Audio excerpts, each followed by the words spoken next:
Fala pessoal, sejam todos bem-vindos a mais uma aula do nosso curso de teologia e sejam todos bem-vindos à nossa aula Milagres do Novo Testamento, ou do Antigo Testamento.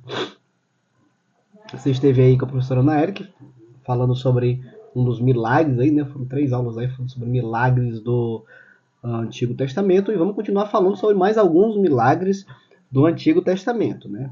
Vale lembrar que os milagres do Antigo Testamento que nós vamos falar não serão todos, né? Porque são muitos milagres no Antigo Testamento, né? Talvez na próxima aula ou daqui umas 2 aulas eu vou explicar de forma um panorama dessas aulas dos milagres do Antigo Testamento. Mas vamos trabalhar alguns módulos aí com aulas curtas, breves, que é para fomentar você a sempre estar assistindo os próximos vídeos. Neste aspecto, é importantíssimo também que você se inscreva no canal, tá bom?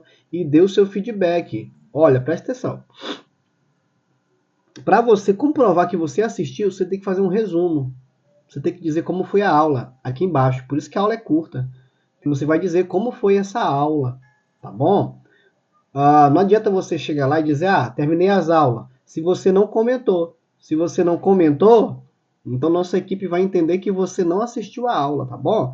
Então é importantíssimo você dar o seu feedback, dar o seu comentário, fazer suas anotações aqui e automaticamente vai chegar a informação para nós lá que você anotou, que você assistiu a aula. E nós vamos lá dar um ok para você, dar um like para você e automaticamente vai chegar no seu celular que nós demos um like, demos um ok para você, como que a gente também conferiu que você assistiu, tá bom? Portanto, vamos de aula, tá bom? Pause aí, tente pausar para você poder... Qual é o objetivo das aulas? O objetivo das aulas é você aprender a fazer aplicações e estudos bíblicos de forma sistemática e expositiva. O que é uma pregação expositiva? A melhor pregação que tem é expositiva. Nós estamos em 2025, aqui na data dessa aula. E ontem eu assisti umas 4 ou 5 mensagens dos Gideões. Nesse exato momento está acontecendo o maior congresso do país, Gideões Missionários da Última Hora. Eu sempre todo ano procuro assistir todas as mensagens, né? E esse ano eu estou gostando. Esse ano eu estou gostando dos autores que estão fazendo de forma expositiva, colocando texto no telão e ensinando o povo. Uau! Parabenizar aqui até agora os que eu vi, né? Coloca o texto no telão, leitura, explicação e aplicação. Cara, quando você lê, explica e aplica, você pode pular de voadora. Você pode dar de cacetada, porque afinal de contas, o texto está diante deles. A pessoa apanha sorrindo, a pessoa apanha alegre e sai para casa reflexivo naquilo que o Criador, o Senhor, falou para a sua igreja, tá bom? Então, para mim, eu até nos congressos que eu prego, eu costumo pregar com Bíblia aberta. Quando eu falo com Bíblia aberta, eu estou dizendo que eu gosto que eu prego lendo a Bíblia, lendo os versículos, né? Os textos. Para mim, se a Bíblia não for aberta e o texto não for lido, não for explicado e não for aplicado, a mensagem não foi pregada. Tá bom? 1 Reis, capítulo 4. Vamos falar um pouco sobre aqui. Eliseu aumenta o azeite da viúva, ou sobre o milagre da viúva, do azeite, o azeite da viúva, tá bom? Então, vamos falar de forma expositiva esses 7 versículos, que é um livro extraordinário aqui de 1 Reis. É um milagre aqui extraordinário do Antigo Testamento, né?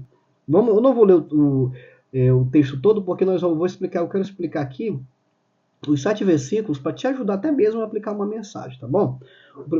Então, o primeiro versículo, leia todinho, aperta a pausa aí rapidinho, leia todos os 7 versículos, tá bom?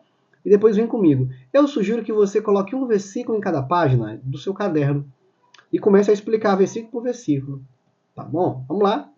Primeiro versículo, o que diz?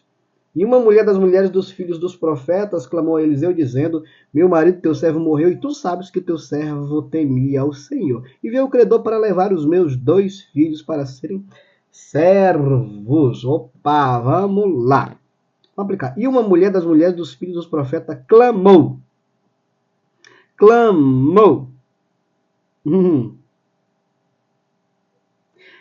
A palavra clamou significa gritar. Quem clama tem urgência. Então essa mulher tinha urgência para receber o seu milagre. Ponto número 1. Ponto número 2. Olha só, que é da aplicação, viu? Ela foi clamar para quem? Ela clamou a Eliseu. Ela podia muito bem desabafar nas redes sociais, clamar para as amigas, clamar para a vizinha, clamar no trabalho, clamar em qualquer lugar. Ela poderia clamar para pessoas que não poderia resolver o problema dela, mas contudo e sobretudo ela clamou para a pessoa certa. Quem você tem clamado, para quem você tem pedido para resolver os seus problemas, para resolver as suas dificuldades. Aquela mulher, ela recebeu a vitória dela, ela recebeu o milagre dela, porque ela foi clamar na pessoa certa. Você tem que saber quais são as pessoas que você vai em busca de ajuda na hora da sua precisão. O teu Deus é a pessoa certa, na hora certa, que vai te ajudar. Ela clamou dizendo, meu marido, olha só, ela não falou meu saudoso marido, ela tinha um apreço tão grande pelo esposo dela que ela não disse meu falecido marido, meu saudoso marido, não, meu marido, porque ela tinha apreço por ela. Porque tem mulheres que mal esperam o marido morrer e ela já dá graças a Deus e vai cair nos braços de outro. Obviamente que tem homens que são ruins mesmo, mas essa mulher aqui, ela mostrou o quão valioso, o quão valoroso era o marido dela.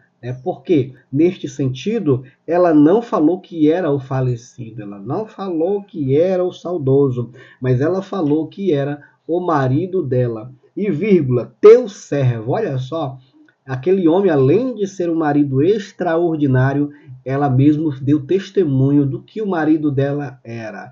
Ela disse, meu marido era teu servo. Ele não só era servo na igreja, mas ele era servo em casa. Ele não era servo aqui com os irmãos, mas ele era servo com os filhos. Ele não só era servo com o pastor dele, mas também ele era servo com a esposa dele. Ele servia. Meu marido, teu servo, olha só, ele era um marido exemplar, um marido extraordinário, era teu servo, te servia, te ajudava, te auxiliava, orava contigo, estava junto contigo nos trabalhos da igreja. Meu marido, lá em casa ele fazia o papel de marido, e na igreja ele era teu servo, ele te servia. Morreu. Aí ela fala algo muito louco, ela fala assim, tu sabe, não estou aqui criando história nenhuma, e tu sabe que o teu marido, ou seja, que o teu servo, olha só, e tu sabe que o teu servo, ela fala, meu marido, teu servo morreu. Agora sim, lá em casa ele dá testemunho, mas ele não dá testemunho somente lá em casa não. E tu sabe que o teu servo temia o Senhor, meu Deus. Esse homem era muito inteligente, porque o temor ao Senhor é o princípio de sabedoria. Então ele era muito obediente. Ele temia o Senhor, era muito inteligente porque ele temia o Senhor. Já pensou? Você tem um marido que teme ao Senhor, tem um marido que respeita ao Criador, tem um marido desse, é muito fantástico. O meu marido, teu servo, além de ser servo, por que ele era servo? Ele era servo porque ele temia ao Senhor. Todo aquele que teme ao Senhor, ele serve. Todo aquele que teme ao Senhor, ele é obediente. Todo aquele que teme ao Senhor, ele é um bom obreiro, é um bom marido, é um bom pai. Temia ao Senhor. Aí veio o credor, né? O credor é o próprio diabo. Você sabe que naquela época o credor podia levar os filhos quando não tinha dinheiro, e os filhos trabalhariam para ele no período de 6 anos, depois retornava. Só que aquela mãe... E esse credor, tipologicamente, é uma tipologia do diabo. Ela fala, e o credor veio para levar meus 2 filhos para serem seus servos. Ai, ai. Quem tem um marido como servo da igreja jamais criará filho para ser servo de Satanás. Quem teve um marido como servo de Deus jamais terá um filho como servo de Satanás. Ela falou, veio o credor para levarem meus filhos para ser servo do credor. Quem é o credor? O próprio diabo. E essa mulher estava dando uma notícia, meu marido, o teu servo, e tu sabe que o teu servo temia Senhor. Ela estava dizendo, quem teve um marido servo que servia na igreja, jamais terá filho como servo de Satanás. Eu não vou entregar meus filhos para Satanás de mão beijada. Eu não vou permitir que Satanás leve meus filhos.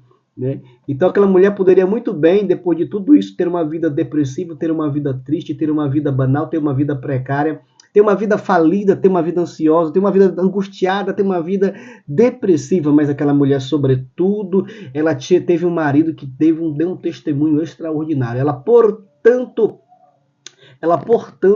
ela foi até o homem de Deus para poder ali clamar, pedir ajuda. Por quê? Porque quem teve um marido servo tem uma mulher de oração dentro de casa. Quem teve um marido servo tem uma mulher de fé dentro de casa. Quem tem um marido servo tem uma mulher autêntica dentro de casa, cheia da presença. Neste sentido, neste aspecto, e portanto, ela rega suas mangas. Poderia pedir ajuda a qualquer pessoa, mas ela foi pedir ajuda ao homem de Deus. Olha, foi só o primeiro versículo. Vem para a próxima aula, já clica aí para a próxima aula, tá bom?